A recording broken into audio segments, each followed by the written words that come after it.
ವಿನಂತಿ. ನನಗೆ ಬೆಳಗ್ಗೆ ಮಾಧ್ಯಮದಲ್ಲಿ ಬಂದಂಥ ಒಂದು ವಿಡಿಯೋದ ಬಗ್ಗೆ ತಮಗೆ ನನ್ನ ವಿಷಯಗಳನ್ನ ಹೇಳೋಕ್ಕೆ ಇಚ್ಛೆಪಡ್ತೀನಿ. 2023ರಲ್ಲಿ ಒಬ್ಬರ ಮಹಿಳೆ ಪರಿಚಯ ಆದರು ಫೋನಿನ ಮುಖಾಂತರ. ಅವರು ಇಲ್ಲ ನನಗೆ ಒಂದು ವಾರದಲ್ಲಿ ಒಂದು 50,000 ರೂಪಾಯಿ ಹಣ ಕೊಡಿ, ನನಗೆ ನನ್ನ ಮಗುವಿನ ಹಾರ್ಟ್ ಆಪರೇಷನ್ ಇದೆ, ನನಗೆ ಹೆಲ್ಪ್ ಮಾಡಿ ಸರ್, ನಿಮಗೆ ನಾನು ವಾಪಸ್ ಕೊಡ್ತೀನಿ ಅಂತೇಳಿ ಅಂಗಲ್ ಹಾಚಿದಾಗ ನಾನು ದುಡ್ಡನ್ನು ವ್ಯವಸ್ಥೆ ಮಾಡಿ SDM ಕಡೆ ಬನ್ನಿ ಅಂತ, ಎಲ್ಲಿ ಬರ್ಬೇಕಂತ ಕೇಳಿದಾಗ SDM ಹಾಸ್ಪಿಟ್ಲ್ ಕಡೆ ಬನ್ನಿ ಅಂತ ಹೇಳಿದರು. ಆ ಮುಖಾಂತರ ನಾನು SDM ಹಾಸ್ಪಿಟ್ಲಿಗೆ ಹೋದೆ. ನಾನು ಮತ್ತು ನಮ್ಮ ಕಾರು ಚಾಲಕ ಇಬ್ಬರು ಇದ್ದೀವಿ. ಹೋದ ತಕ್ಷಣ ಇಲ್ಲ SDM ಕಡೆ ಬರ, ಆಚೆ ಕಡೆ ಬಾಜು ಪೆಟ್ರೋಲ್ ಪಂಪ್ ಇದೆ ಅಲ್ಲಿ ಬನ್ನಿ ಅಂತಂದರು. ಅಲ್ಲಿ ಹೋದ ಟೈಮ್ದಲ್ಲಿ ನಮ್ಮ ಡ್ರೈವರ್ನ ತಳ್ಳಿ ಹೋಗೋದು. ಆಮೇಲೆ 2 ರಿಕ್ಷಾ ಮತ್ತು 2 ಸ್ಕೂಟಿಗಳು ಬಂದವು. 2 ರಿಕ್ಷಾ 2 ಸ್ಕೂಟಿಗಳು ಬಂದು ನನ್ನ ಏಕದಮ್ ಅಟ್ಯಾಕ್ ಮಾಡಿದರು. ಅಟ್ಯಾಕ್ ಮಾಡಿ ನನ್ನ ಕಾರ್ನಲ್ಲೇ ನನ್ನನ್ನು ಹಾಕ್ಕೊಂಡು ತೊಗೊಂಡು ಕಿಡ್ನಾಪ್ ಮಾಡ್ಕೊಂಡು ಹೋಯ್ದರು.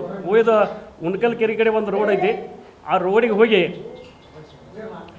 ಅಲ್ಲಿ ನಿರ್ಜನ ಪ್ರದೇಶ ಒಂದು ಹೊಲ ಐತಿ, ಹೊಲದಲ್ಲಿ ನನ್ನ ತೊಗೊಂಡು ಹೋಗಿ ನನ್ನ ಕರೆ ಇದೆ ಅಂತ 2 ಲಕ್ಷ ರೂಪಾಯಿ ದುಡ್ಡು ಮತ್ತು ಬಂಗಾರ ಚೈನ ಮತ್ತು 2 ಉಂಗುರಗಳನ್ನು ಕಸ್ಕೊಂಡು, ನೀವು ದುಡ್ಡು ಇನ್ನೂ ಕೊಡಬೇಕು ಅಂತ, ಇಲ್ಲ ನನ್ನ ಕಡೆ ದುಡ್ಡು ಇಲ್ಲ ಅಂದಾಗ ನನ್ನ ಹೊಡೆದು, ಆಮೇಲೆ ನನ್ನ ಕಣ್ಣಿಗೆ ಬಟ್ಟೆಯನ್ನು ಕಟ್ಟಿ ನನ್ನ ಕಾರ್ನಲ್ಲೇ ಹಾಕ್ಕೊಂಡು ನಾನು ಹೋಗಿ ಅದು ನನಗೆ ಆ ಊರು ಯಾವ್ರು ಅನ್ನೋದು ನಾನು ಹಾಸ್ಪಿಟ್ಲಿಂದ ಡಿಸ್ಚಾರ್ಜ್ ಆದ್ಮೇಲೆ ಗೊತ್ತಾಯಿತು. ಅದು ಅಮ್ಮನಕೊಪ್ಪ ಅಂತ, ಅದು ಹಳ್ಳಿ ಹತ್ರ ಬರುತ್ತೆ ಒಂದು ಹಳ್ಳಿ.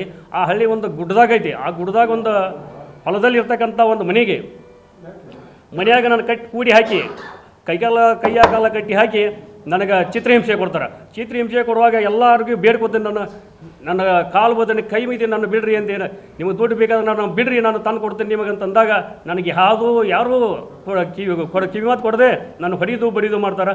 ದಿವಸ ರಾತ್ರಿ ಬರೋದು, ಸರಾಯಿ ಕುಡ್ಕಾಸಿ ಹೊಡಿದು ತಳಿಸೋದು ಮಾಡಿದರು. ಅವಾಗ ಕಾಲು ಬತ್ತನೆ ಅಂದರೂ ಕೇಳಲ್ಲ.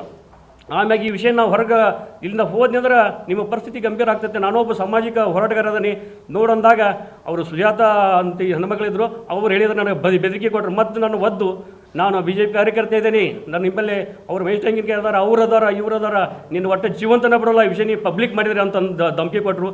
ಆದರೂ ಬಿಡಲಿಲ್ಲ. ಅದರಂತೆ 2 ದಿನಗಳ ಕಾಲ ಮತ್ತು ಮಾರನೇ ದಿವಸ ನನ್ನ ಹಳ್ಯಾಳದಿಂದ ಮತ್ತೆ ಎಸ್ಕೇಪ್ ಮಾಡಿದ್ರು. ಅಲ್ಲಿಂದ ತೊಗೊಂಡು ಹೋಗಿ ಯಲ್ಲಾಪುರ ಹತ್ರ ಒಂದು ಘಾಟ್ನಲ್ಲಿ ಇಟ್ಟರು. ಮತ್ತು ಯಲ್ಲಾಪುರದಿಂದ ಮತ್ತು ಮಾರನೇ ದಿವಸ ದಾಂಡೇಲಿ ಹೋದರು.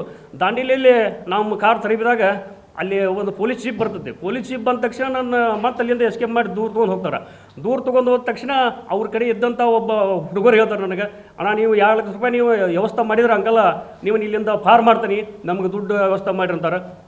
ಅದರ ಪ್ರಕಾರ ನಾನು ಒಬ್ಬರಿಗೆ ಕೈ ಮುಗಿದು ದುಡ್ಡು ಹಾಕಿಸ್ಕೊತೀನಿ. ದುಡ್ಡು ಹಾಕಿಸ್ಕೊಂಡಾಗ 2 ಲಕ್ಷ ರೂಪಾಯಿ ತೊಗೊಂಡು ಮತ್ತೆ ನನ್ನ ಯಲ್ಲಾಪುರ ಕಡೆ ಬರ್ತಾರೆ. ಯಲ್ಲಾಪುರದಿಂದ ಮತ್ತು ಬ್ಯಾಟಿ ಬರ್ತಾರೆ. ಬ್ಯಾಟಿಯಿಂದ ಮತ್ತು ಹಣ್ಣಿಗೇರಿಗೆ ಹೋಗಿ ನನ್ನ ಹೆಸರಲ್ಲಿ ಒಂದು ಸಿಮ್ ತೊಗೋತಾರೆ. ಸಿಮ್ ತೊಗೊಂಡು ನನ್ನ ಹೆಸರಲ್ಲಿ ಇದ್ದಂಥ ಸಿಮ್ಮಿಲೇನ ನಮ್ಮ ಸಂಬಂಧಿಕರಿಗೆ ಫೋನ್ ಹಚ್ಚು, ದುಡ್ಡು ಹಾಕಂತೇಳು, ನಾನು ಹಾಸ್ಪಿಟ್ಲಾಗ ಅದೀನಿ ಹೇಳಂತ ಹೇಳ್ತಾರೆ.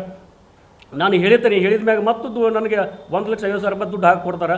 ಆ ದುಡ್ಡನ್ನು ಕಸ್ಕೊಂಡು ಆಮ್ಯಾಗ ಮತ್ತು ಗದಗ ಕಡೆ ಹೋಗ್ತಾರೆ. ಗದಗ ಟೋಲ್ ಹತ್ರ ಅಲ್ಲಿ ಏನು ನಮಗೆ 2 ಲಕ್ಷ ರೂಪಾಯಿ ಕೊಡು, ನಿಮ್ಮನ್ನು ಬಿಡ್ತಾನೆ ಅಂತ ಹೇಳಿದಿಲ್ಲ. ಆ ಮನುಷ್ಯ ಏನು ಮಾಡ್ತಾನೆ, ಅವ್ರು ಎಲ್ಲರೂ ಒಂದು ಕಡೆ ನಿಂತಾಗ ನನ್ನ ಕಾರ್ನಲ್ಲಿ ಹತ್ತಿ ಬಂದು ನನ್ನ ಅಲ್ಲಿಂದ ಎಸ್ಕೇಪ್ ಮಾಡಿ ಬ್ಯಾರಿಟಿ ಮಠ ಬಿಟ್ಟು ಹೋಗ್ತಾನೆ.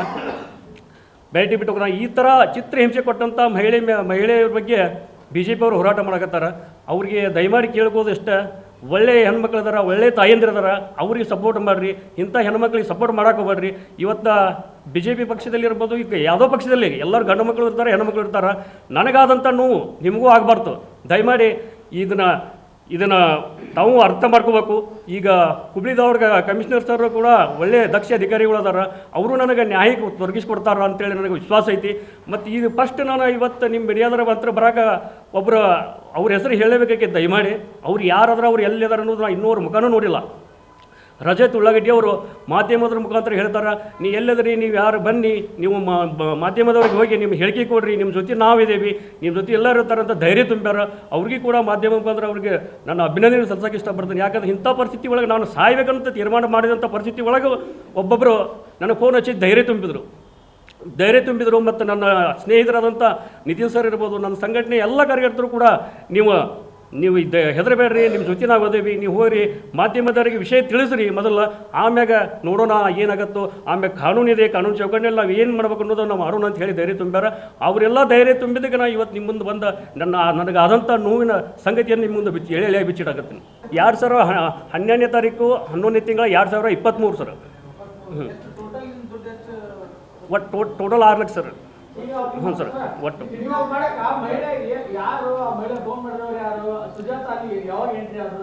ಅವರ ನನ್ನ ಕಾರಣ ಏನು ಬಂತದಲ್ಲ ಸರ್, ಬಂದ ತಕ್ಷಣ ಎಂಟ್ರಿ ಆಗ್ತಾರೆ ಸರ್. ಹೌದು ಸರ್. ಇಲ್ಲ ಸರ್, ಇಲ್ಲ, ಒಂದು ವಾರದಿಂದ ಅಷ್ಟೇ ಪರಿಚಯ. ಬಟ್ ಕಂಪ್ಲೇಂಟ್ ಆಗಿದೆ ಸರ್. ವಿದ್ಯಾಗಿರಿ ಪೊಲಿಟಿಷಿಯನ್ ಹೋಗಿ FIR ಆಗಿದೆ ಸರ್. ಅವರು ಅರೆಸ್ಟ್ ಆಗಿದ್ರು. ಅರೆಸ್ಟ್ ಆಗಿ ಬೇಲ್ ಮೇಲೆ ಬಂದಾರೇನು ಒಳಗದಾರ ಗೊತ್ತಿಲ್ಲ. ಅದು ಏನು ಸರ್? 2 ಲಕ್ಷ ರೂಪಾಯಿ ಅಲ್ಲಿ ಗರಗದಾಗ ಸರ್. ನಮ್ಮ ಬ್ರದರ್ ಅಂತದಾರ ಶಿಂದೆ ಅಂತೇಳಿ, ನಾರಾಯಣ್ ಶಿಂದೆ ಅಂತೇಳಿ, ಅವ್ರ ಕಡೆ ಅವರು ಅಲ್ಲಿ ಹೋಗಿ ಇವ್ರ ಟೀಮ್ನಲ್ಲಿ ಇದ್ದಂಥ 2 ಜನ ಹೋಗಿ ದುಡ್ಡು ಇಸ್ಕೊಂಡ್ಬಂದಾರ ಸರ್. ಹೌದು ಸರ್. ನಾನು ಕಳಿಸ್ಕೊಟ್ಟೆ ಅಣ್ಣ, ಅವ್ರಿಗೆ ದುಡ್ಡು ಕೊಡಂತ ಇವ್ರು ನನಗೆ ಹೇಳಿದರು, ಈ ರೀತಿ ಹೇಳು ಅಂದ್ರೆ ಬಿಡ್ತೇವೆ ಅಂತೇಳಿ. ನಾನು ಹೇಳಿದೆ, ಅಣ್ಣ ನಾನು ಕಳಿಸ್ಕೊಟ್ಟೆ, ನಾನು ಬರೋಕ್ಕಾಗಿಲ್ಲ, ಸ್ವಲ್ಪ ಹಾಸ್ಪಿಟಲ್ ಸಮಸ್ಯೆ ಐತಿ, ಕೊಟ್ಟು ಕಳ್ಸಂದಾಗ ಅವ್ರು 2 ಲಕ್ಷ ರೂಪಾಯಿ ಕೊಟ್ಟು ಕಳ್ಸ್ಯಾರ ಸರ್. ಫೋನ್ಪೇನೂ ಇದೆ ಸರ್. ಫೋನ್ಪೇ ಆಗಿದ್ದು, ಟ್ರಾನ್ಸಾಕ್ಷನ್ ಆಗಿದೆ, ಯಾವುದೂ ಇಲ್ಲ ಸರ್. ಅವರ ನಮ್ಮ ಯಾವುದೂ ವ್ಯವಹಾರ ಇಲ್ಲ ಸರ್. ಭಾಳ ತೊಂದರೆ ಕೊಟ್ಟ ಸರ್. ಯಾಕೆ ದುಡ್ಡು ಬೇಕಂತ ಸರ್. ನನ್ನ ಕಡೆ ದುಡ್ಡು ಐತೆ ಅನ್ನೋದು ಮತ್ತಷ್ಟು ದುಡ್ಡಿಗೆ ಬೇಡಿಕೆ ಸರ್. ಹ್ಞೂ